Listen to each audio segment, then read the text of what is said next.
الحمد لله والمنة وثم الصلاة والسلام على من كان لا نبي بعده وثم الصلاة والسلام على من كان لا نبي بعده وعلى آله وصحبه أجمعين. أما بعد فقد قال الله تعالى في كلامه القديم والفرقانه العظيم فأعوذ بالله السميع العليم من الشيطان الرجيم. بسم الله الرحمن الرحيم. والذين جاهدوا فينا لنهدينهم سبلنا. وقال الله تعالى في مقام آخر إن أكرمكم عند الله أتقاكم. وقال النبي صلى الله عليه وسلم على أنه قال فمن كان يرجو لقاء ربه فليعمل عملا صالحا ولا يشرك بعبادة ربه أحدا.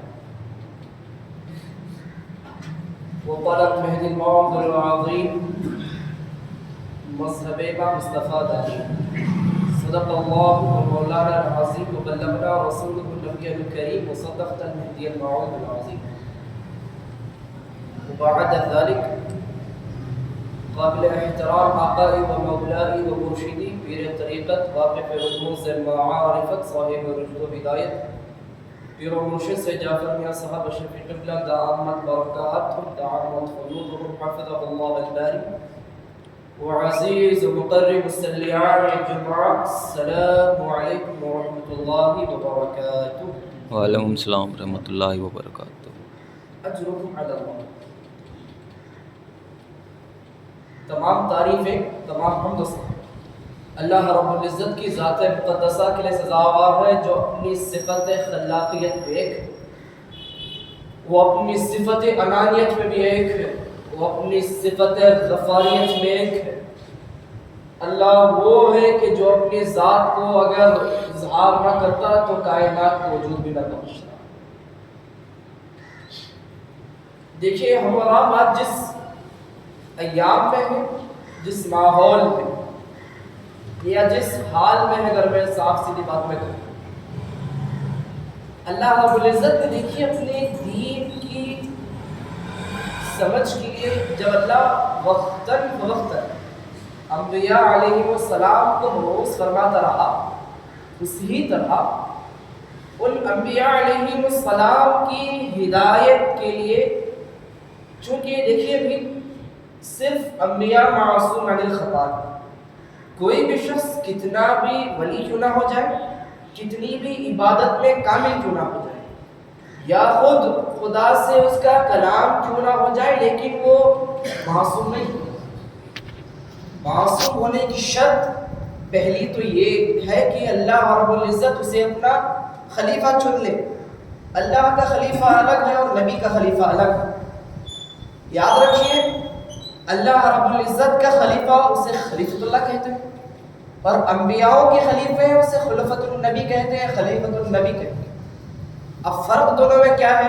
صرف اس میں لفظ اللہ استعمال ہے، اس میں لفظ نبی استعمال ہے. دو میں تو خلیفہ استعمال کیا گیا، لیکن آپ دونوں کو ایک مشابہت نہیں دے سکتے. کیوں؟ اللہ کے نبی علیہ السلام کے 4 خلفاء، تذکرہ آپ کو معلوم، حضرت ابوبکر صدیق رضی اللہ تعالی عنہ خلیفہ اول، عمر بن الخطاب رضی اللہ عنہ خلیفہ ثانی، عثمان بن عفان رضی اللہ عنہ خلیفہ ثالث، حضرت علی ابن ابی طالب رضی اللہ عنہ خلیفہ رابع. لیکن بتانے کا مقصد میرا یہ ہے کہ اللہ کے بھی خلفاء، اللہ کے بھی خلیفے ہوتے ہیں، لیکن فرق اتنا ہے لفظ خلیفہ. خلیفہ اس کو کہتے ہیں جب کسی کی جگہ جانے کر کام کرنے پر اس کو خلیفہ کہتے ہیں. مثلا مرشدین کے بھی خلفاء ہوتے ہیں، انبیاءوں کے خلفاء رہے. اب خدا کے خلیفے کا مطلب کیا ہوا؟ اب بظاہر خدا تو کہیں آ نہیں سکتا، خدا کو کہیں آنا اور جانا کہہ دینا خدا کی صفت لامکانی کی حد کی شرط میں جو ہے سو شرک ہوا. کیونکہ ہمارا عقیدہ ہے اللہ نور السماوات والارض، اللہ زمین و آسمان کا نور ہے.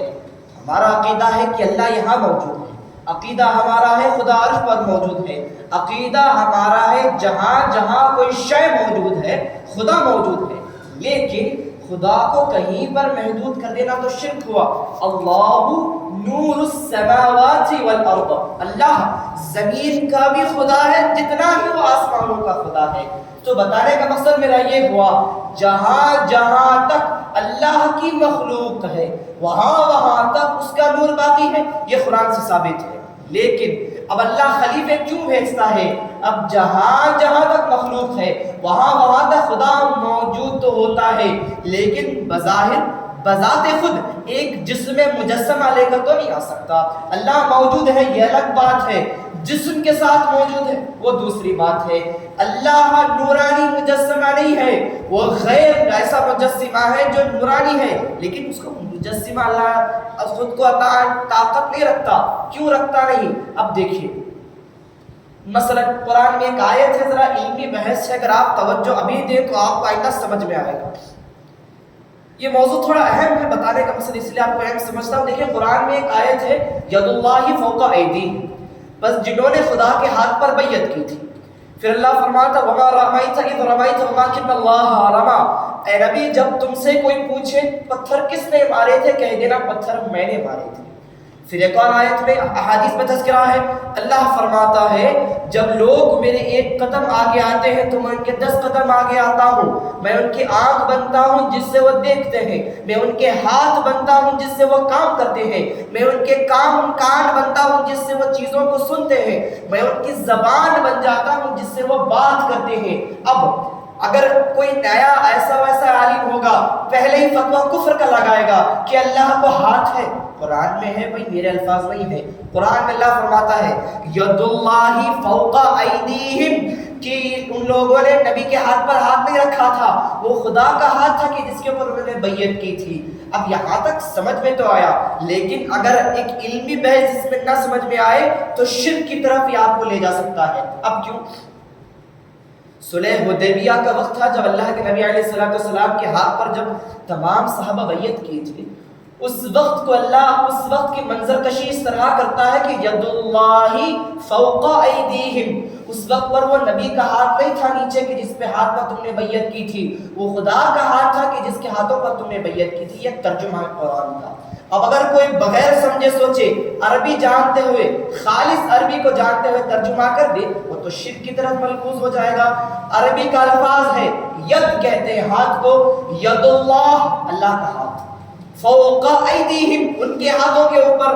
اب کوئی عربی جاننے والا ہو وہ تو شرک کی طرف چلے جائے گا۔ اسی لیے یاد رکھو کہا جاتا ہے، خلیفۃ اللہ فرماتے ہیں دین فولاد کے چنوں کے مانند ہے، چبانے میں دشواری ہوگی۔ دین آسان نہیں ہے۔ اگر صرف عربی جان کر قرآن سمجھ میں آ جاتا تو جتنے بھی ہمارے مفسرین اسلاف گزرے صرف عربی جان کر تفسیروں کو کر لیتے، جتنے بزرگان دین گزرے وہ صرف تفسیر پڑھ کر ہی بڑے عالم بن جاتے۔ اولیاء ایسے گزرے عربی کے الفاظ نہیں آتے تھے لیکن معرفت خدا حاصل تھی۔ کیوں؟ وہ ان فولاد کے چلوں کو چبانا جانتے تھے، وہ ان تعلیم خاص کو جاننا جانتے تھے۔ اب بتانے کا مقصد موضوع میں اب آتا ہوں۔ دوسری آیت میں ہے اللہ فرماتا وما رمیتا، کون اگر پوچھتا ہے کس نے مارا، اذ رمیتا ولکن اللہ رمی، کہہ دو اے نبی جب کوئی تم سے آ کر پوچھے کہ اس دن پتھر کس نے مارے تھے۔ اب یہ واقعہ کون سا ذرا غور کریں۔ جب مدینہ مکہ مکرمہ سے اللہ کے نبی علیہ السلام ابھی ہجرت کرنے والی رات تھی، اب نبی مکہ سے ہجرت کرنے والے تھے۔ آپ سب نے سنا ہوگا مکہ کے لوگ یعنی افواہ اٹھا دی گئی تھی، جو بھی اس دن نبی علیہ السلام کو زندہ یا مردہ نعوذ باللہ پکڑ کر لے کر آئے، اس کو 1000 اونٹیں دیے جائیں گے۔ ایک اونٹ ایک سواری کے مانند تھا اس زمانے میں، یعنی ایک سیارے کے مانند تھا اس زمانے میں، ایک گاڑی کے مانند تھا اس زمانے میں۔ 1000 اونٹیں، 1000 گاڑیاں، کون اس کی حوث میں نہ ہوگا، کون اس کی خواہش میں نہ تھا ہوگا۔ تو لوگوں کا ایک جتھا آ گیا تھا نبی کے گھر پر اس رات، لوگوں کی ایک گروہ آ گئی تھی تاکہ نبی کو زندہ یا نعوذ باللہ مردہ پکڑا جا سکے۔ اب احادیث میں تذکرہ آتا ہے کہ اللہ کے نبی نے حضرت علی رضی اللہ تعالیٰ عنہ اپنے بستر پر آرام پسر کر اللہ کے نبی نے حضرت علی رضی اللہ تعالیٰ عنہ کو اپنے بستر پر سلا دے کر اللہ کے نبی تو باہر آئے۔ جب باہر آئے اللہ کے نبی تو اس وقت پر تمام جو کفار جمع تھے اب ظاہر سی بات ہے اگر کفار باہر ہے جو میرے خون کے دشمن ہیں، مجھے کوئی تو ترکیب سوچنی ہوگی تاکہ باہر نکل سکوں۔ تو جبرائیل امین آئے اور کہا یا نبی رميتوهم، ان کو پتھر کنکریاں مار دینا۔ تو حدیث میں آتا ہے حضرت جبرائیل امین نے کہا یا رسول اللہ آپ چند کنکریوں کو لے کر سورہ یاسین کی تلاوت کر دینا اور ان تمام کے سروں پر ڈال دینا، آپس کھڑکی سے چھڑک دینا، وہ اندھے ہو جائیں گے، ان کے چہروں ان کے آنکھوں کی بینائی چل جائے گی، کھڑے تو ہوں گے بینائی چلی جائے گی، اس کے بعد آپ وہاں سے گھر سے نکل کر چلے جانا۔ اب ایسا ہی ہوا، اللہ کے نبی جب گھر کی دہلیز کی طرف آئے، مٹی کے چند کنکریے پڑے ہوئے تھے، نبی کھڑکی سے جب ان کنکریوں کو پھینکتے ہیں تو لکھا جاتا ہے حدیث میں کہ وہ کھڑے تو موجود بظاہر تھے لیکن آنکھوں کی بینائی ان کی چلی گئی تھی۔ تب اللہ کے نبی وہاں سے واپس نکل گئے تھے، موجود تھے لیکن جب ان کو بینائی واپس آئی، گھر میں گئے تو علی ابن ابی طالب کو وہاں پاتے ہیں۔ اب یہاں پر قرآن میں اللہ نے اس کی وجہ کشی کس طرح کر دی؟ اللہ فرماتا ہے وَمَا رَمَيْتَ، کوئی تم سے پوچھے کس نے کنکریاں مارے، کہہ دینا میں نے کنکریاں ماری ہیں۔ اب خدا کہتا ہے اے نبی کہہ دینا میں نے کنکریاں ماری تھی، وہ تم نہیں تھے جنہیں کنکریاں ماری تھی۔ اب یہ اگر کوئی صاف سیدھا عربی ترجمہ کرنے والا ہو وہ ترجمہ کرے گا مارنے کے لیے ہاتھ کی ضرورت ہے، ہاتھ ہے بلکہ خدا نے پہلے ہی کہہ دیا۔ اب دیکھیے بتانے کا مفہوم میرا یہ ہے، اگر تفسیر کو ہم پڑھ لیں صرف عربی کا ترجمہ کرے ذہن میں کوئی چیز سمجھ میں نہیں آنے والی ہے۔ اب اس کے بعد ایک حدیث جو میں نے آپ کو بھی سنائی، اللہ فرماتا ہے جو میرے عمل کے لیے ایک قدم آگے بڑھاتا ہے، جو عمل صالحہ کے لیے ایک قدم آگے بڑھاتا ہے، میں 10 قدم آگے بڑھاتا ہوں۔ اب قدم بڑھانے کی شرط ہے کہ پیر لازم ہے، قدم بڑھانے کے لیے شرط ہے کہ جسم لازم ہے۔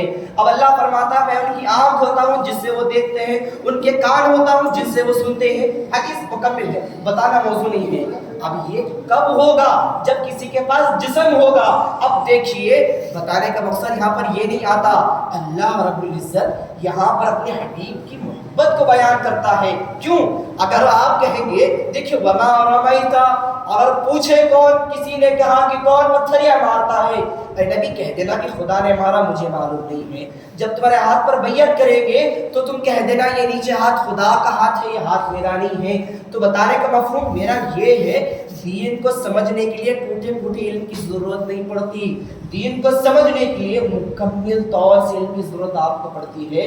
آج معاشرہ ایسا ہے چند چیزوں پر علم حاصل کر لیتے ہیں اور خود کو ہم علماء سمجھ جاتے ہیں، چند چیزوں پر تھوڑی سی عربی جان لی، تھوڑی ترجمہ نویس سے ہم نے سیکھ لی، خود کو ہم عالم سمجھ بیٹھتے ہیں۔ اگر حقیقت میں عالم ہو تو ان آیتوں کا ترجمہ کر کر آپ دکھا دیں، اگر حقیقت میں علماء ہے تو ان کا حقیقی معنوں، ان کا آیتوں کا حق ادا کر کر آپ دکھا دیں۔ خدا کا ہاتھ قرآن میں ہے، حدیث میں تذکرہ ہے، خدا چل کر آتا ہے، پتھریوں مارنے کا ذکر ہے، لیکن یہاں تک تو سمجھ میں آیا۔ نبی کی محبت میں شاید خدا نے کہہ دیا ہوگا، لیکن ایک آیت ہے بڑی اہم ہے، یہ جملے پر اگر آپ غور نہ کریں تو اللہ عالم مجھ پر بھی کفر کا زمرہ ہوگا، آپ تمام پر بھی ہو جائے گا۔ یہ ذرا جملہ یاد رکھنا، یہ بڑا دقیق نقطہ ہے۔ قرآن میں ایک آیت ہے، اللہ فرماتا ہے کل نفس ذائقۃ الموت، ہر نفس کو مرنا ہے۔ نفس کہتے ہیں جو جاندار ہے، کل نفس ذائقۃ الموت، ہر نفس جو زندہ ہے موت کا مزہ اس کو چکھنا ہے۔ لیکن اب اس آیت سے پہلے اللہ قرآن میں ایک آیت بیان فرماتا ہے، ذرا اس آیت کا ترجمہ سنیں۔ اللہ فرماتا ہے میں تم کو اپنی نفس سے ڈراتا ہوں۔ جب لوگوں کو ڈرانے کی بات آئی، اللہ جب لوگوں کو ڈرانے کی بات کرتا ہے تو اللہ فرماتا ہے میں تم کو اپنی نفس سے ڈراتا ہوں۔ اگر کوئی صرف عربی ترجمہ کر دے، وہ ترجمہ کرے گا وَيَتَأَخَّرُونَ بِالنَّفْسِ، اللہ فرماتا ہے میں تم کو اپنی نفس سے ڈراتا ہوں۔ وہ سیدھا سیدھا سوچے گا کہ اللہ نفس سے ڈراتا ہے تو نفس کو تو موت ہے، اللہ نفس سے اگر ڈراتا ہے تو نفس کو تو موت ہے۔ اللہ نے پہلے ہی تو کہہ دیا ہر نفس کو موت ہے، تو خدا کہتا ہے میں نفس سے تم کو ڈراتا ہوں، تو خدا کو نعوذ باللہ موت ہے۔ اگر یہ کوئی ایسا ویسا سمجھ جائے گا ترجمہ تو وہ یہی کرے گا نا، اللہ کو نفس ہے اور ہر نفس کو تو موت ہے۔ لیکن علماء فقہاء دین جانتے تھے، ان چنوں کو فولاد کے جانتے تھے۔ اب دیکھو شیخ ابن عربی رحمۃ اللہ تعالی علیہ، ایک بہت بڑے مفسر بھی گزرے، ایک بہت بڑے ولی بھی گزرے، شیخ ابن عربی رحمۃ اللہ تعالی علیہ، آپ نے نام سنا ہوا تو بتانے کا مقصد نہیں ہے۔ ابن عربی اپنی تفسیر میں لکھتے ہیں اللہ کی نفس کی مراد وہ خلفاء ہیں جن کو اللہ نے نبیوں کا ذکر کیا. اللہ کی نفس انبیاء ہے کیونکہ اللہ اس نفس سے اللہ نفس کو انبیاء بیان کرتا ہے. اب تو اللہ انبیاء سے لوگوں کو ڈراتا تھا. اب قرآن میں ہے انبیاء کس طرح لوگوں کو اللہ کی دعوت دیتے تھے, کس طرح ڈرایا کرتے تھے. اب بات سمجھ میں آ گئی. اللہ نفس سے مراد انبیاء کو دکھاتا ہے میں نفس سے ڈراتا ہوں. نفس کا مطلب نبی ہے. نبی سے لوگوں کو تو اللہ ڈراتا ہے, ظاہر سی بات ہے. تو بتانے کا مقصد ہے دین اگر حاصل کرنا ہے مکمل طور پر حاصل کریں. صرف عربی تفسیر جان کر آپ کو دین کا فہم نہیں ہونے والا. کیوں؟ دین آسان نہیں ہے. جب خلیفۃ اللہ مہدی موعود سے لوگوں نے پوچھا میران جی دین آپ اتنا آسانی سے بتا رہے ہیں, بتائیے کہ دین آسان ہے. خلیفۃ اللہ فرماتے ہیں قربان جاؤ اس کی ذات کی کہ جس کے قبضہ قدرت میں میری جان ہے. دین فولاد کے چنوں کے مانند ہے, تم کو چبانے میں دشواری ہوگی, تم کو اگر چبا بھی لو خلیفۃ اللہ فرماتے ہیں تم کو ہضم نہ ہوگی. یاد رکھنا دین آسان نہیں ہے سمجھنے کے لیے. اگر میں نفس سے اللہ کو نفس بیان کر دیتا تو ہر نفس کو تو موت تھی, لیکن سمجھنے کے لیے عقل کی ضرورت پڑتی. یاد رکھے یہ علمی گفتگو ہے, اگر پھر بھی سمجھ نہ آئے ہو اللہ عالم, اللہ آپ کو ہدایت دے دے. بتانے کا مقصد میرا ہے دین آسان نہیں ہے سمجھنے کے لیے. اب دیکھیے اتنے اہم کتنا دین آپ کو معلوم ہوا. اب اس دین کے لیے اللہ نے 1,80,000 انبیاءوں کو اللہ مبعوث فرماتا ہے. آسان ہوتا ایک نبی کافی ہوتے, دین مشکل تھا اسی لیے اتنے انبیاءوں کی ہم کو ضرورت پڑی تھی. اب آپ کو سمجھ میں آ گیا ہوگا صرف ایک ترجمہ سے جو خود خدا کا کلام ہے اس سے ہم شرک کفرانی جملے نکال دے سکتے ہیں, تو دین کتنا مشکل نہ ہوگا. اب جب کام مشکل ہے کرنے والے زیادہ ہوتے ہیں, انبیاء زیادہ آئے اس مشکل کام کو کر کر دکھانے. یاد رکھنا دین آزمائش کا نام ہے, دین آزمائش کا نام ہے. آج دیکھو ایک معمولی مثال آپ کو میں کہتا ہوں. ایک حدیث ہے اللہ رب العزت نے اپنے نبی سے جب کلام ہوا, جب الہام ہوا, وحی اقدسہ جب ہوئی, اللہ فرماتا ہے یا محمد ان امتی کا تذبحونی, تیری امت مجھ کو گالیاں دیتی ہے. اب صحابہ بیٹھے ہوئے تھے, نبی علیہ السلام پر جب یہ وحی ہوئی نبی نے صحابہ سے فرمایا اے میرے صحابہ خدا کہتا ہے کہ میری امت اس کو گالیاں دیتی ہے. اب صحابہ پریشان ہو گئے, یا رسول اللہ جہاں تک ہم کو معلوم ہے کوئی ایسا مسلمان نہ ہوگا جو خدا کو گالیاں دے. کوئی تو ظاہر سی بات ہے اللہ کو گالی دینے والا کوئی ہو نہیں سکتا جو مسلمان ہو. اسلام کی شرط ہے محبت خدا, کوئی ایسا فرد تو نہیں ہو سکتا جو خدا کو گالیاں دے سکے. لیکن خدا اگر کہہ رہا ہے تو اس میں کوئی بات تو ہوگی. تب رسول اللہ نے پھر سے حدیث میں آتا ہے اللہ سے کلام کیا. رسول اللہ فرماتے ہیں ما فعلت لہذا, یہ کون سا کام ہے جس سے وہ تجھ کو گالیاں دیتے ہیں. اللہ فرماتا ہے انکا امتی, تیری امت تذبحونی کانکا سعی. یاد رکھ اے محمد تیری امت مجھے گالیاں دیتی ہے. کس طرح, کس ضمن میں, کس طرح؟ تیری امت وقت کو گالیاں دیتی ہے, میں وقت ہوں. تیری امت دنوں کو گالیاں دیتی ہے, یہ دن خراب ہے. اے نبی یاد رکھنا دن میں ہوں. تیری امت وقت کو گالیاں دیتی ہے, میرا وقت خراب ہے, یہ مہینہ خراب ہے, یہ دن خراب ہے. نبی یاد رکھنا وقت میں ہوں. انا ساعہ و انا ایام و انا اشہر و انا سنہ, میں دن ہوں, میں وقت ہوں, میں مہینہ ہوں, میں ہی سال ہوں. اب ہم تو زندگیوں میں وقت کو گالیاں ہی دیتے رہتے ہیں, بھائی میرا وقت خراب ہے, بھائی آج کا تو دن ہی خراب ہے, آج کا تو مہینہ ہی خراب ہے. آپ خدا کو گالیاں دیتے ہیں. حدیث میں اس کا ذکر ہے انا ساعہ, میں وقت ہوں, وہ انا ایام, میں دن ہوں, وہ انا اشہر, میں مہینہ ہوں, وہ انا ساعہ و انا سنہ, میں سال ہوں. ہم گالیاں دیتے رہتے ہیں نا بھائی آج میرا وقت خراب ہے, یہ مہینہ بڑا خراب تھا, آج میرا یہ فلاں فلاں کام نہ ہو سکا. یاد رکھو کلمہ پڑھنا آپ پر لازم ہوگا, تو آپ نے خدا کو گالیاں دے دی ہے. اب دیکھو آزمائش کا نام دین ہی تو ہے. انبیاء آتے گئے جن پر آزمائشیں کتنی نہ آئی ہوں گی. انبیاءوں پر آزمائشیں انبیاءوں کی صفت رہی ہے. جتنی آزمائشیں جتنی نبیوں پر آئی ان کی مراتب, ان کے درجے ان کی آزمائشوں سے معلوم ہوتی ہے کہ کتنے آزمائشیں ان پر ہوئی تھی. اب دیکھیے آپ کو میں نے بتایا کہ ہم اللہ کو بظاہر گالیاں نہیں دے رہے, لیکن چند ایسی چیزیں ہیں. مخلوق خدا کو گالی دینا بھی خدا کو گالی دینے جیسا معلوم ہے. اب کیوں؟ اگر آپ نے سنا ہو اکبر بادشاہ جو بادشاہ وقت تھا, اب اس کے دربار میں جب حضرت عبد المجید سجاوندی رحمۃ اللہ تعالی علیہ کے دور میں جب روایت میں بیان کیا جاتا ہے کہ جب اکبر کا دور تھا، اکبر کی جب سلطنت تھی، اب اس میں روایت میں بیان کیا جاتا ہے کہ جب ایک مشہور عالم وقت جو ہمارے دین کے بڑے بزرگ ہیں، اب جب روایت میں بیان کیا جاتا ہے، شیخ مصطفیٰ گجراتی ان کا نام تھا رضی اللہ تعالیٰ عنہ، نام یاد رکھیں، اکبر کا دربار تھا، شیخ مصطفیٰ گجراتی رضی اللہ تعالیٰ عنہ، بیانہ میں مدفون ہے۔ اب یاد رکھیں آپ کو سجن میں ڈال دیا گیا تھا، یعنی جیل آپ جس کو آج کہیں گے، کیوں؟ اس زمانے میں دیکھیں بہترین بات مجھ کو یاد آ گئی، اکبر کی ایک کتاب ہے آئینہ اکبری، آپ اس کو جا کر سرچ کریں، آئینہ اکبری میں ایک جملہ لکھا ہوا ہے، میں مہدویوں کے اقرار پر شیعوں کے چھپانے پر بیزار آ چکا ہوں۔ آج مہدوی خود کو چھپاتے ہیں، شیعہ ٹھوک بجا کر خود کو بیان کرتے ہیں۔ اکبر کی کتاب میں ہے آئینہ اکبری، دیکھیں میں مہدویوں کے اقرار پر شیعوں کے چھپانے پر بیزار آ چکا ہوں۔ مہدوی ٹھوک بجا کر اپنا مذہب دکھاتے تھے، شیعہ چھپا چھپا اپنا مذہب رکھتے تھے۔ اب اس زمانے میں اکبر کا وہ دربار تھا، اگر آپ دیکھیں کتاب ہے، اب اس کتاب میں درج کیا گیا ہے کہ اپنی اظہار مہدویت پر شیخ مصطفیٰ گجراتی رضی اللہ تعالیٰ عنہ کو اپنے بندی بنا لیا تھا۔ اکبر نے چونکہ روایت میں کہ 18 مہینے شیخ یعنی شیخ کو رضی اللہ تعالیٰ عنہ کو بندی بنایا گیا تھا 18 مہینے۔ اب ذرا ان پر جو ظلم ہوا ذرا وہ تذکرہ بھی سنیں۔ 18 مہینے اگر آپ کو حالت رکوع میں رکھ دیا جائے کہ اگر آپ اٹھیں تو وہاں سلاخیں ہو، اگر آپ مڑنا چاہیں وہاں پر سلاخیں ہو، 18 مہینے اگر کوئی اس حال میں ہو تو آزمائش کتنی کسی پر نازل ہوگی۔ شیخ مصطفیٰ گجراتی رضی اللہ تعالیٰ عنہ کا حال آپ سمجھیں، رکوع کی حالت میں 18 مہینے ہیں، آپ کو نعوذ باللہ میرے الفاظ نہیں ہے، روایت میں آتا ہے کہ جانوروں کی غذا آپ کو دی جاتی تھی، اس طرح آپ کو ظلم کیا جاتا تھا۔ اب روایتوں میں ہے کہ جب آپ کے بدن ایک سڑ کر جا چکا تھا، آپ کا بدن جو کہ 18 مہینے کو رکوع کی حالت میں ہو، اس کے جسم کی قوت چلی جائے ہوگی، اس کے جسم کی کوئی طاقت نہیں تھی ہوگی اٹھ کر کھڑے ہونے کی۔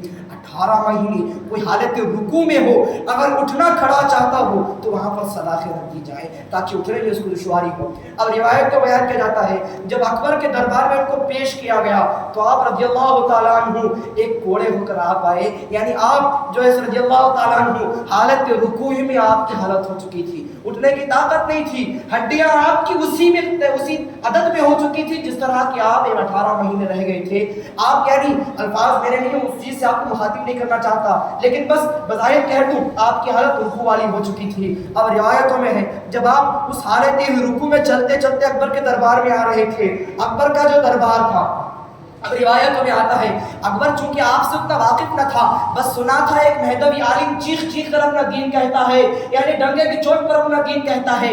18 مہینے رکھنے کے بعد آپ کو پیش کیا گیا تھا حالات دربار میں۔ اب جب دربار میں پیش کیا گیا، حالت رکوع میں ہے، چہرہ اٹھانے کی تک طاقت نہیں ہے جو ایک ہی حالت میں 18 مہینے ہے۔ اب روایت میں آتا ہے کہ اکبر نے مسکراتے ہوئے کہا، میں الفاظ نہیں کہہ سکتا، کبڑا جس کو کہتے ہیں الفاظ میں ان کو مخاطب نہیں کر سکتا الفاظ سے، اکبر نے اس الفاظ سے شیخ مصطفیٰ گجراتی کو مخاطب کرتے ہوئے اس الفاظ سے کہا، واہ تیرا یہ کیا حال آج ہو چکا ہے۔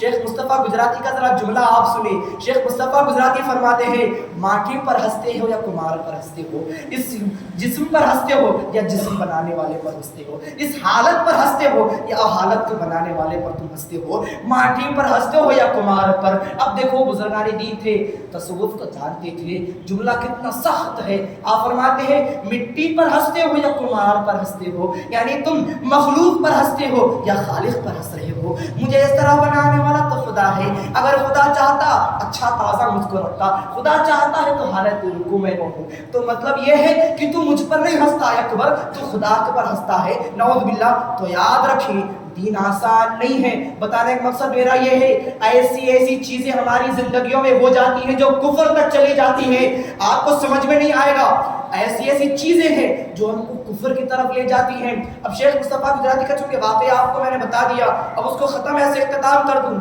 روایتوں میں ہے کہ 18 مجلسیں چلی، ایک مجلس 7 گھنٹوں کی چلتی تھی، اور اسی حالت میں شیخ مصطفیٰ گجراتی رہا کرتے تھے۔ 18 مجالسیں چلی، ایک مجلس 7 گھنٹوں کی چلا کرتی تھی، روز 18 دن 18 مجلسیں چل رہی تھی، یعنی 18 مناظرے۔ اب جب مناظرے ختم ہوئے، شیخ مصطفیٰ گجراتی کے جو سوالات تھے وہ علماء سو جواب نہیں دے پا رہے تھے۔ یاد رکھیے جو حق پر ہوتا ہے اس کا جواب کوئی دے نہیں سکتا، ناحق کی دلیل یہ ہے کہ اس کا جواب ہوگا، حق کی دلیل ہے کہ اس کا کوئی جواب دینے والا نہ ہوگا۔ اب یاد رکھو 18 مجلسیں، 7 گھنٹے والی مجلسوں کے بعد جب شیخ مصطفیٰ گجراتی کے سوالوں کے جوابات وہ علماء ساری دنیا کے کتب پڑھ کر دے نہ سکے مہدی کے اقرار پر، اب روایتوں میں ہے اکبر خوش ہوا، خوش ہونے کے بعد اب ذرا یہاں پر بھی وہ کس طرح آزمائش کر رہا تھا، ذرا یہ بھی دیکھیں۔ اب تک شیخ مصطفیٰ گجراتی کے علم کو آزما رہا تھا، 18 مجلسوں کے بعد علم کو آزما رہا تھا، اب وہ عمل کو آزمانے کے لیے دیکھیے کیا وہ کا کام کرتا ہے، وہ کام اس طرح کرتا ہے، اس نے ایک قرآن آپ کو ہدیہ تشکر دیا، ایک قرآن آپ کو دی کہ جس میں ہر قسم کی دنیا کی زینت کی چیزیں تھیں، اس میں سونے تھے، ہیرے جواہرات تھے، ورقوں کے اندر ان کو بند کر کر ایک قرآن آپ کو دے دیا اور کہا آپ کو کہہ دیا کہ تمہاری ایک ہدیہ ہے۔ اب دیکھیے چونکہ وہ مصطفیٰ گجراتی رضی اللہ عنہ تھے،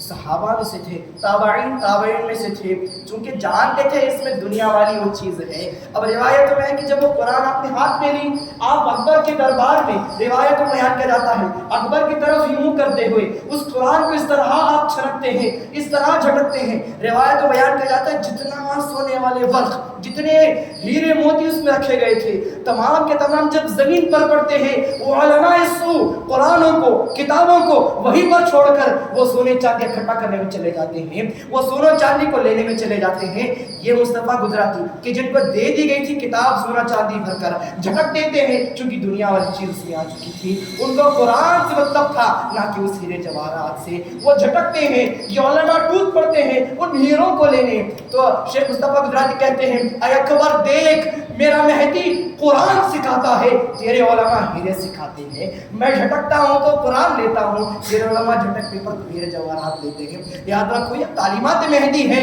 کس طرح کھولا تو نہیں تھا آپ نے لیکن بو سے پہچان لیے تھے کہ دنیا اس میں آ چکی ہے۔ اب بو کی بات ہے تو ایک بہن بات ہے، ذرا غور کریں، آپ کو سمجھنے میں دشواری نہ ہو اس لیے آسانی سے بیان کر دوں۔ اورنگزیب آپ نے سنا ہوگا ایک بڑا بادشاہ رہا جو اکبر ہی کے اولاد سے گزرا ہے۔ اورنگزیب آپ نے اس پر بڑی قسم کی چیزوں بھی سنی ہوگی، لیکن ذرا یاد رکھیے آپ کو یہ بات سن کر حیرانی ہوگی کہ اورنگزیب آخری وقت میں مہدویوں سے متاثر ہو چکا تھا۔ کیوں؟ اسی کی ایک کتاب سے میں دلیل آپ کو بھی دوں گا۔ یاد رکھیے اورنگزیب بادشاہ تھا، سلطان یعنی مثلا سلطنت اکبری کا آخری بادشاہ تھا، مغلیہ سلطنت کا آپ اگر ظاہر کریں آخری سلطان تھا۔ اب روایت میں آتا ہے کہ اورنگزیب اس وقت کے دائرے میں میاں عبد المجید رحمۃ اللہ تعالی علیہ جو تابعین میں سے ہیں، مہدی موعود علیہ السلام کے صحابہ کے صحابی میں سے ہیں، مہدی موعود کو دیکھا نہیں تھا میاں عبد الملک نے، روایت میں عبد المجید، روایت میں آتا ہے کہ اورنگزیب کی جو بادشاہت تھی، روایت میں آتا ہے کہ جب میاں عبد المجید رضی اللہ تعالیٰ عنہ کا دائرہ اس وقت پر باندھا گیا تھا۔ اب اورنگزیب چونکہ ایک عالم دین بھی تھا، اس کو علم کی فہم بھی تھی، یہ کتابوں سے ثابت ہے، میں آخر میں اس کا آپ کو دلیل بھی تمہیں یاد رکھیں۔ اب دیکھیے اورنگزیب چونکہ دین جانتا تھا، دین کا چند فہم کو دین کی جانتا تھا۔ اب روایت میں کہ ایک بار اس کی پالکی گزر رہی تھی، میاں عبد المجید رضی اللہ تعالیٰ عنہ کا دائرہ وہاں پر بسا گیا تھا، باندھا گیا تھا، اس کی پالکی جا رہی تھی، بادشاہ وقت تھا ہندوستان کا، اس کی پالکی چونکہ جا رہی تھی، جب یہ گزر رہا تھا عصر اور مغرب کا وقت تھا، تو دائرے کے زمانے میں نظام تھا عصر اور مغرب کے بیچ میں بیان قرآن کیا جاتا تھا، یعنی قرآن کی وضاحت اس طرح جو کوئی دنیا کا عالم نہ کر سکے۔ کیوں؟ وہ اس طرح آیتوں کو بیان کرتے تھے جو اس کا حق تھا، اسے بیان قرآن کہتے ہیں۔ ایک ہوتی ہے تفسیر، ایک ہوتی ہے تفصیل، ایک ہوتی ہے تفہیم، ایک ہوتی ہے بیان۔ تفسیر کا معنی الگ ہے، تفصیل کا معنی الگ ہے، تفہیم کا معنی الگ ہے، ترجمے کا معنی الگ ہے۔ یہ چاروں چیزیں وہ کرتا ہے جو علم رکھتا ہو، علم سیکھا ہو۔ بیان قرآن وہ کرتا ہوں جو کلام سن کر کرتا ہوں۔ یاد رکھیں صحابہ کو مہدی موعود نے بیان قرآن کی تعلیم دی تھی۔ بیان تفسیر میں اتنا ہی فرق ہے، تفسیر وہ ہوتی ہے جب میں کتابوں کو پڑھ کر، حدیثوں کو پڑھ کر، دلیل دے کر آیت کی روشنی، شان نزول کب نازل ہوئی فلاں بیان کروں۔ بیان اسے کہتے ہیں، بیان قرآن۔ جب خدا سے سماعت ہو کہ اس آیت کا حق کیا ہے، اس کو بیان قرآن کہتے ہیں۔ اب روایت کو بیان کیا جاتا ہے۔ اب میاں عبد المجید رضی اللہ تعالیٰ عنہ کا دائرے کا وقت تھا، عصر مغرب کا وقت تھا، اورنگزیب بادشاہ گزر رہا تھا۔ اب بیان قرآن کا وقت تھا، بیان قرآن چل رہا تھا۔ میاں عبد المجید رضی اللہ تعالیٰ عنہ غور کرو واقعے پر، آپ رضی اللہ تعالیٰ عنہ قرآن کا بیان کر رہے تھے، کیونکہ اورنگزیب بھی ایک عالم تھا، تفسیر جانتا تھا، ترجمہ جانتا تھا، تفصیل جانتا تھا، تفہیم بھی جانتا تھا، چاروں چیزوں کو جانتا تھا۔ لیکن جب اس نے وہاں سے گزر رہا تھا، جب اس چیز کو اس نے سماعت کیا، فوراً اس نے اپنے محافظین کو کہا ذرا رکو یہاں پر، میں اس شخص کے ذرا بیان کو سننا چاہتا ہوں۔ یہ قرآن کی جو فہم بتا رہا ہے یہ مجھے مخلوقانہ نہیں لگتی، یہ قرآن کی جو فہم بتا رہا ہے یہ کسی عالم کے فہم قابل نہیں ہوتی، یہ کسی انسان کے علم سے معلومات نہیں ہوتی، ذرا ٹھہرو مجھے اس کا علم جاننا ہے، اس نے کس طرح کا بیان کیا ہے۔ تو روایتوں میں ہے کہ مغرب تک اورنگزیب رکتا ہے، رکنے کے بعد بیان قرآن مکمل سننے کے بعد، چونکہ شیخ مصطفیٰ گجراتی رضی اللہ تعالیٰ عنہ کے دائرہ تھا، اس کے بعد وہ شیخ عبد المجید رضی اللہ تعالیٰ عنہ بیان قرآن سے مکمل ہوئے۔ صحابہ چونکہ مغرب سے عشاء تک اس میں ذکر میں بیٹھا کرتے تھے، تو مکمل ہوا بیان قرآن، ذکر میں بیٹھ گئی۔ یہ چاہ رہا تھا کہ جا کر بات کروں یہ کون ہے جو اتنا فصیح کلام کرتا ہے، جو کلام کسی عالم کا نہیں ہے، جو کلام کسی مفسر کا نہیں ہے۔ کتاب میں لکھتا ہے کہ یہ کوئی مخلوقانہ کلام نہیں ہے، کوئی مخلوق ایسا کلام نہیں کر سکتی، کوئی عالم ایسا کلام نہیں کر سکتا۔ اور روایتوں میں بیان کیا جاتا ہے کہ اس نے تو چیزیں سن لی تھی، اب روایتوں میں آتا ہے کہ اس کو مہدویت کا ایک چسکا بیٹھ چکا تھا، ان علماء کا ایک چسکا اس کو بیٹھ چکا تھا۔ روایتوں میں ہے ہر روز عصر کے بعد بیان قرآن سماعت کرنے وہ آتا تھا۔ میں کتاب کی دلیل بھی آپ کو دوں گا، ذرا سماعت کرے۔ روایتوں میں آتا ہے کہ ہر روز بادشاہ اورنگزیب، وہ مغلیہ بادشاہ، ہر عصر کی نماز کے بعد آتا تھا اور کمبل اوڑھ کر آخری میں بیٹھا کرتا تھا تاکہ بیان قرآن کو سماعت کرے، وہ تجلیات کو سن سکے جو ان کے زبان سے بیان ہو رہی تھی۔ ہر عصر کے بعد بیان قرآن سماعت کرنے بادشاہ اورنگزیب آتا تھا۔ اب ایک دن ایسا ہوا جب وہ چھپتے چھپاتے کمبل اوڑھ کر آتا تھا، ایک دن دائرے میں پہلے باڑ ہوا کرتی تھی، یعنی اگر آپ فینس کہیں، دائرے کی ایک باڑ ہوتی تھی کہ جس کے باہر جانے فقراء کو حکم نہ تھا۔ تو اس دن زیادہ بارش کی شدت کی وجہ سے دائرے کی باڑ کا ایک طرف کا حصہ ٹوٹ چکا تھا، تو میاں عبد المجید رضی اللہ تعالیٰ عنہ اپنے فقراء کو جمع کرتے ہوئے دائرے کی جو باڑ تھی، جو دائرے کی دیوار تھی، اس پر پتھر جما رہے تھے، تمام فقراء کو جمع کر کر پتھر وزن کر رہے تھے اس پر۔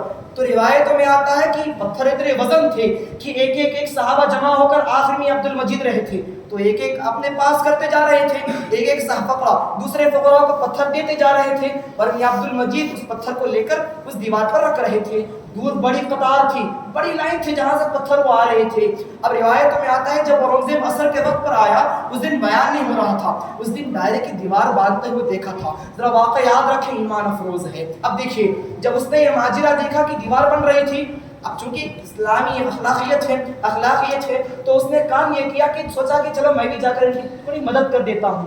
روایتوں میں آتا ہے کہ اورنگزیب سلطان اورنگزیب اس دائرے کی باڑ کی بنانے کے لیے جو فقراء کی قطار تھی، جو پتھر جانے کی لائن تھی، روایتوں میں آتا ہے کہ اورنگزیب بیچ میں آ کر ایک ہی پتھر، ذرا الفاظ غور کریں، ایک ہی پتھر کو لے کر آگے پاس کرتا ہے، آگے دیتا ہے۔ اب وہ پتھر جب میاں عبد المجید رضی اللہ تعالیٰ عنہ کے ہاتھ کو لگتا ہے، آپ اٹھا کر زمین پر پھینک کر کہتے ہیں قسم خدا کی ذات کی ہماری صف سے اس منافق کو نکالو، اس پتھر پر منافق کے ہاتھ کی بو اس کو آتی ہے۔ اب دیکھو یہ دائرے کے مرشدین تھے اس زمانے کے، ایک پتھر کو سون کر کہتے تھے منافق کا اس پر ہاتھ تھا۔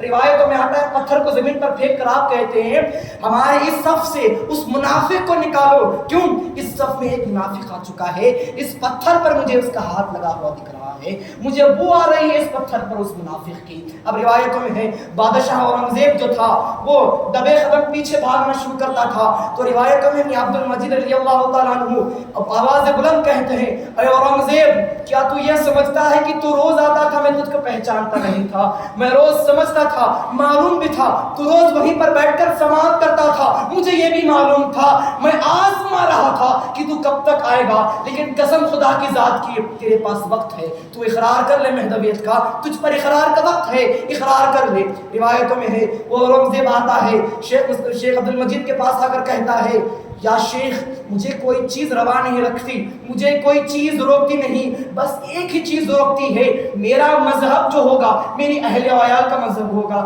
جو میرا مذہب ہے، میرے وہ تمام جو فوج ہے، جو سلطنت ہے، ان کا مذہب ہے، اگر میں ان سے ارتداد کر جاؤں تو میری فوج مجھ کو مار دے گی، اگر میں اپنے ہی دین سے ارتداد کر جاؤں، اگر میں اس وقت کے دین سے پھر کر حقیقت کے دین پر آ جاؤں، میری فوج مجھ کو مار دے گی، بس میں اسی چیز سے بتانے سے قاصر ہوں۔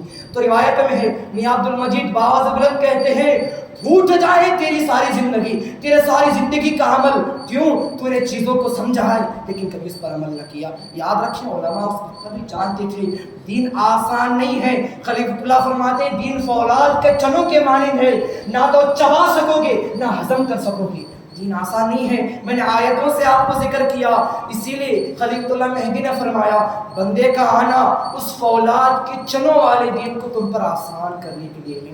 یاد رکھیں جس طرح میں نے آپ سے کہا ہم اپنی زندگیوں میں ہر وقت کہیں نہ کہیں ایسے وقت بھی گزرتے ہیں جب شرک کفرانی جملے ہم کہہ دیتے ہیں۔ یاد رکھیے وقت کو گالی دینا خدا کو گالی دینے کے مانند ہے۔ آج عہد کر لیں کہ زندگی میں کیسا بھی وقت آپ پر آئے آپ وقت کو گالی کبھی نہ دیں گے، کبھی مخلوق کو آپ گالیاں نہ دیں گے، کیوں اللہ فرماتا ہے انا ساعہ میں وقت ہوں، وَأَنَا يَوْم میں دن ہوں، وَأَنَا شہر میں مہینہ ہوں، وَأَنَا سنہ میں سال ہوں۔ اگر آپ کہیں اے یار فلاں شخص میرا تو آج کا دن ہی برا ہے، آج کا تو وقت ہی خراب ہے، آپ بإجاز خدا کو گالی دے رہے ہیں۔ وقت کیسا بھی ہو یاد رکھیں اللہ کی طرف سے ہے۔ اللہ فرماتا ہے والفجر وليال عشر والشفع والوتر۔ اے لوگوں یاد رکھنا یہ مہینے میرے ہیں، کوئی کمتر نہیں ہے، کوئی برتر نہیں ہے۔ ہم زندگی میں اپنی کہہ دیتے ہیں میرا وقت خراب ہے فلاں چیزیں ہیں، عہد کریں اپنی زندگیوں میں صبر کرنے پر ثواب ہے نہ کہ اقرار کرنے پر۔ انبیاؤں پر آزمائش ہوئی تاکہ امتوں کو ان کا مقامات دکھائے جا سکے۔ انبیاؤں پر کوئی ایسا نبی آپ بتا دیں کہ جس پر آزمائش نہ آئی ہوگی، ایسے انبیاء آپ دکھا دیں کہ جن پر آزمائش نہ آئی ہوگی، لیکن قربان جائیے آزمائشوں کے خاتم پر، آزمائشوں کے کامل پر اگر کسی نبی پر زیادہ آزمائشیں آئی ہو تو اس خلیفۃ اللہ کے آخری نبی، اللہ کا آخری خاتم محمد مصطفیٰ کریم کی ذات پر ہی تو آئی تھی۔ رسول اللہ سے جب صحابہ پوچھتے ہیں یا رسول اللہ صلی اللہ علیہ وسلم انبیاؤں پر آزمائش آتی ہے، ہم نے سنا ہے یا رسول اللہ کیا آپ پر بھی آزمائشیں آئی ہیں؟ رسول اللہ فرماتے ہیں مجھ پر کون سی آزمائشیں پوچھتے ہو، میری امت آخر ایسی ہوگی کلمہ پڑھنے والے ہوں گے لیکن اتباع کرنے والے نہ ہوں گے، اس سے بڑی اور میری آزمائش کچھ نہ ہوگی۔ مسلمان ہوں گے، میرا نام بارہا لیا جائے گا ان کی زبانوں پر، لیکن صلی اللہ علیہ وسلم وہ کبھی نہ کہیں گے، کبھی صلی اللہ علیہ وسلم وہ نہ کہیں گے عمل کا دار و مدار دین قائم ہے۔ یاد رکھیں اللہ رب العزت سے اتنی دعائیں ہے باری تعالیٰ جو اتنا مشکل دین، جو آزمائشوں والا دین ہے، اے باری تعالیٰ حقیقی معنوں پر ہمیں اس کو سمجھ کر اس پر عمل کرنے کی توفیق ہمیں تو عطا فرما۔ اے اللہ جو دین خاتمہ ہے، جو رسول مہدی کا دین بتایا گیا ہم پر ہے، اے باری تعالیٰ صحیح معنوں میں ڈٹ کر ہم کو اس پر چلنے کی تو عمل عطا فرما ہم پر۔ اے باری تعالیٰ ہر لمحہ ہمیں اپنی زبانوں پر تو تیرا ذکر و شکر کرنے کی توفیق عطا فرما۔ اے اللہ ہمارے عمل میں کوتاہیاں ہیں، کوئی ایسا انسان نہ ہوگا جس میں کوتاہیاں نہ ہوگی۔ اے اللہ ہمیں پچھلے جتنے بھی ہماری کوتاہیوں والی عمل ہوئے ہوں اے اللہ ان کو معاف کرتے ہوئے آگے عمل کرنے کی توفیق عطا فرما۔ اے اللہ جو لوگ بیماریوں سے آج متاثر ہیں پہلے انہیں شفا کاملہ عطا فرما۔ اے اللہ چونکہ ہم تیرے نام لیوا ہیں رتی برابر کہیں تو دل ایمان میں رتی سے برابر ہمیں باقی ہے باری تعالیٰ، ہمیں ان بیماریوں سے ان بلایات سے ہر چیز سے تحفظ عطا فرما۔ آمین الحمدللہ رب العالمین۔